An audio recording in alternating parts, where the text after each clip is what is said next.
Hi friends, నా పేరు తనుజశ్రీ. ఈరోజు నేను మీకు వైట్ పాస్తా ఎలా చేయాలో చూపిస్తాను. ఒక బౌల్లో హాట్ వాటర్ వేసుకొని అందులో సాల్ట్ ఆయిల్ వేసుకొని దాన్ని మరిగించాలి. అందులో పాస్తా వేసుకొని 90% ఉడికే వరకు ఉంచి దాన్ని వడపోసుకొని పక్కన పెట్టుకోవాలి.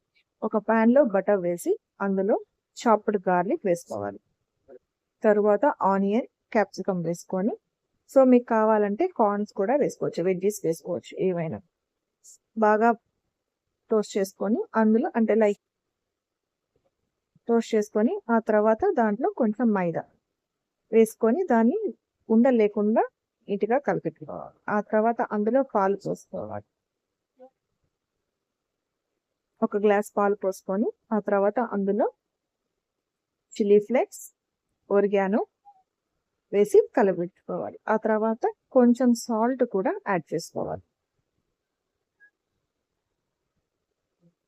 ఆ తర్వాత అందులో మనము 90% ఉడికించి పక్కన పెట్టుకున్న పాస్తాను వేసి బాగా టోస్ట్ చేసుకొని అందులో మనం చీజ్ కూడా యాడ్ చేసుకోవచ్చు.